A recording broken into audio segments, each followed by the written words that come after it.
Ayan po, talagang napakadaming kalat. Ilan? Daming kalat oh. Meron pa mga speaker dito, yung mga box speaker oh. Talagang abandon na talaga siya guys. Dati talagang buo pa ito dati. Buo pa ito dati. So, napapansin niyo ba guys, nasa kilid lang tayo ng kalsada. So, medyo traffic. Yan. Ayan po guys, tingnan niyo po yung bahay. Talagang masukal na talaga. Yan po. Saka dito, at marami na pong mga basura. Guys, ingat lang po tayo dahil marami pong ano dito. No. Baka mawala po yung bike natin.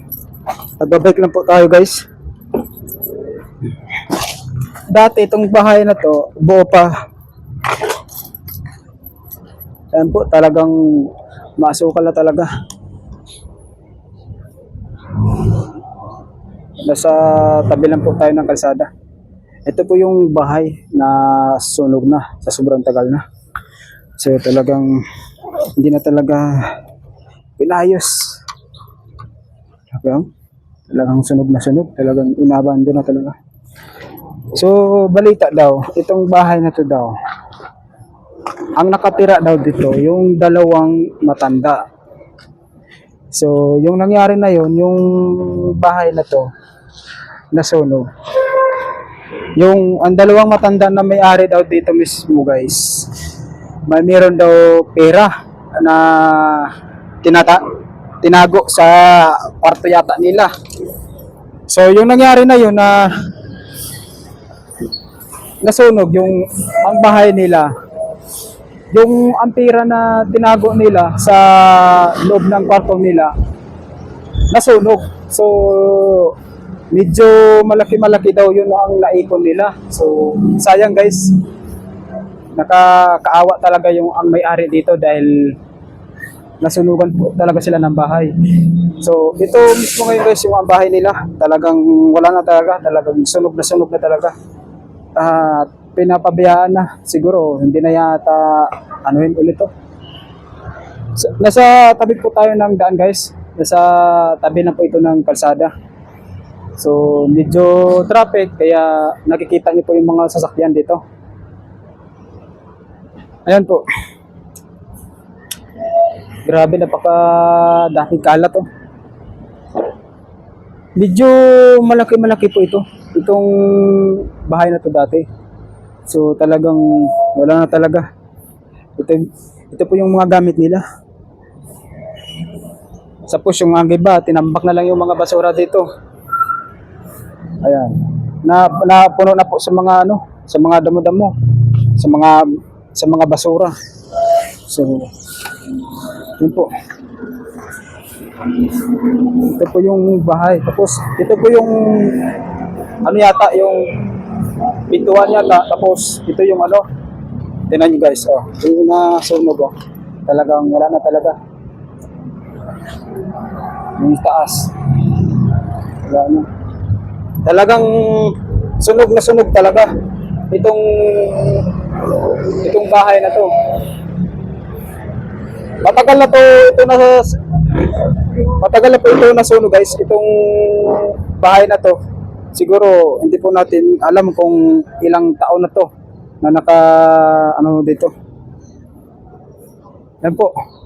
Dahil traffic at marami pong sasakyan dito. Kasi yung grabe guys oh. Oh. Yan po yung ang nangyari dito sa bahay na to. Talagang nakakaawa talaga yung dalawang matanda dito na nasunugan po ng pera. Talagang inipon talaga nila yung guys, yung pera na yon. So yung nangyari na nasunog yung bahay nila, talagang damay-damay lahat. Wala talaga sila may naiwan ng mga gamit. At pati yung mga plato or kaya kutsara nila, lahat sunog. Pati yung mga damit nila sunog talaga lahat. Kaya ito po yung nangyari oh.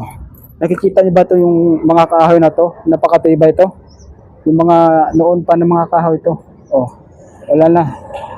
Oh, sunog na sunog. Lahat. Hanggang dun guys, sa pinakadulo. Grabe talaga. Nakakaawa talaga yung dalawang matanda dito. Talagang nasunugan pa ng pera at nasunugan pa ng bahay. Grabe na pangyayari guys. Ang dalawang matanda dito, nasunugan pa ng bahay, nasunugan pa ng pera. Grabe no. Talagang nakakaawa talaga itong bahay na to. Yung may-ari ng bahay na to. So, tignan niyo po yung labas guys. Dito sa mismo sa harap mismo. Mismo sa harap. Ito. Ayan po. Sa pinakadulo pa yan guys. Sobrang taas po itong bahay na to. Ito po yung pintuan yata nila. Pintuan yun. Bali ito yung ang pintuan. Tapos ito yung ano nila. Ito yung parang kwarto yata nila. Hindi ko po alam o doon sa unahan. Talagang sunog na sunog talaga lahat. Talagang wala ka na talaga may naiiwan ng mga gamit dito, guys. Oh. Grabe no. Grabe talaga pangyayari. Talagang nakakaawa talaga yung dalawang matanda dito. Yung mismong may-ari ng bahay. Grabe.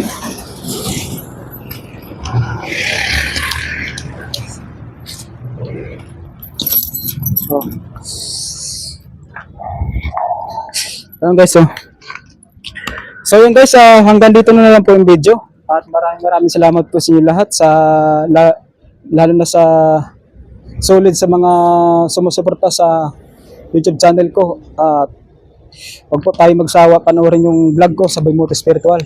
So yun guys, hanggang dito na lang po ang video at maraming salamat sa inyo lahat sa nanonood sa aking YouTube channel. Please, kung bago pa lang kayo sa YouTube channel ko, huwag po kalimutan mag-subscribe, paki-like and share para lagi po kayong updated sa panibagong video sa Baymoto Spiritual. So yun guys, at ito yung bahay ng nga guys, talagang wala na talaga. So yun lang guys, at maraming salamat po sa inyo lahat sa nanonood sa vlog ko sa Baymoto Spiritual. Thank you very much guys. So yun lang guys. Oh. Yan po yung kalsada.